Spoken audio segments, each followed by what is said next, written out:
बिल्कुल नहीं संतुष्ट है। क्यों?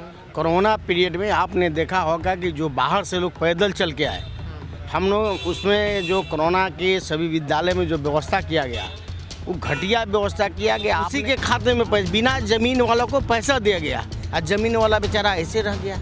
भाई क्या कर रहे हैं? जमीन वाला बेचारा के 1500 रुपया मिला, बिना जमीन वालों को अब 10,000 15,000 रुपया डलवा रहे हैं। इसकी जाँच होनी चाहिए। नमस्कार, मैं हूं देवांशु। आप देख रहे हैं न्यूज़ फॉर। हमारे साथ बात करने के लिए परसा के आरजेडी के विधायक छोटे लाल राय हैं। सीएम नीतीश कुमार का भाषण आपने भी सुना, सदन में संतुष्ट हैं क्योंकि कई मुद्दों को लेकर उन्होंने बात की। कोरोना पर बात हुई, जल जीवन हरियाली पे बात हुई, कृषि को लेकर बात हुई, बिजली को लेकर बात हुई, साथ ही जिस तरीके की विकास योजनाएं जो नीतीश कुमार चला रहे हैं उसका विस्तार से उन्होंने जिक्र किया। संतुष्ट हैं जवाब से? बिल्कुल नहीं संतुष्ट है। क्यों? कोरोना पीरियड में आपने देखा होगा कि जो बाहर से लोग पैदल चल के आए, हम लोग उसमें जो कोरोना के सभी विद्यालय में जो व्यवस्था किया गया वो घटिया व्यवस्था किया गया। आपने कहा कि उस सबके खाते में हम 1,000 रुपया डालेंगे, लेकिन इसका भी बहुत शिकायत है कि खाता में रुपया भी लोगों को नहीं गया। और कोरोना पीरियड में पदाधिकारी मालो माल हुए हैं।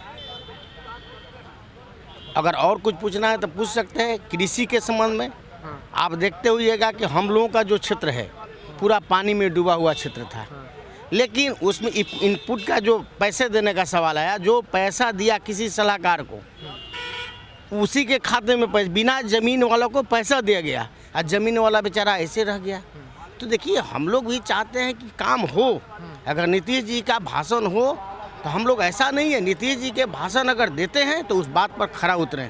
अगर ज़मीन वाला को पैसा मिलना चाहिए इनपुट का, तो मिलता है किसका? जो पैसा देता है नाजायज उसका होता है। हम आप परसा दरियापुर पर आज क्वेश्चन भी डाले हैं कि आप भाई क्या कर रहे हैं? जमीन वाला बेचारा के 1500 रुपया मिला है, बिना जमीन वालों को अब 10,000 15,000 रुपया डलवा रहे हैं। इसकी जांच होनी चाहिए। तेजस्वी यादव पर नीतीश कुमार ने कई दफ़े देखा गया भाषण के दौरान में कटाक्ष किया। पहला कटाक्ष उनका आता है कि जब अटल सरकार में वो मंत्री थे तो तेजस्वी तो गोद में खेला करते थे। देखिए भाई, उससे क्या मतलब है कोई गोद, लेकिन आज हमारे नेता तेजस्वी जी हैं। तेजस्वी जी बहुत सूझे सुन समझ के बात करते हैं। ऐसा कोई बात नहीं है कि तेजस्वी जी तो सब लोगों को जो भाषण दिया विधानसभा में एक कीर्तिमान साबित किया उन्होंने।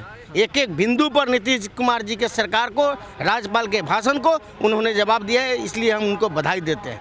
अच्छा, दूसरा ये उन्होंने कहा है कि आप ये बताइए कि जब आप मेरे पीरियड में, जब मैं मुख्यमंत्री था, आप डिप्टी सीएम थे, तो आपका अनुभव कैसा रहा, ये भी बताने को लेकर कहा है नीतीश। देखिए, एक चाचा भतीजे का जो है नेक टू नेक, वो तो देखिए, वो तो उसमें तो उनका भाई दोनों आदमी का संबंध था। अगर सरकार है, दोनों आदमी मिल के चला रहे थे, ये बात जरूर जानते हैं कि तेजस्वी जी जो अपने पद पर थे, उप मुख्यमंत्री और पथ निर्माण विभाग, उन्होंने बहुत बेहतरीन काम किया था। उनको पूरे बिहार के इंजीनियर से के लिए सब लोग बधाई देते थे। इसलिए तेजस्वी जी हमारे नेता हैं। हम तो अगला मुख्यमंत्री हम लोग को नीतीश जी को थोड़े चाहते हैं, अगला मुख्यमंत्री हमारे तेजस्वी जी होंगे। आज जिक्र भी किया तेजस्वी यादव ने कि चुनाव के वक्त आप अपने बड़े भाई के परिवार पर निजी हमले भी कर रहे थे।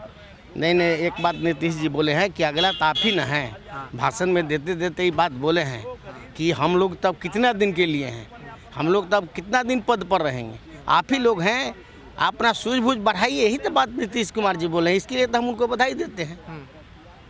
भाषण से आप संतुष्ट नहीं है, लेकिन भाषण के दौरान चाचा और भतीजे के बीच एक कटाक्ष वाली स्थिति भी दिखी। साथ ही उन्होंने कहा भी कि कोरोना का दौर है, मास्क भी पहन लीजिए। खैर, कोरोना में तो मास्क पहनना जरूरी है।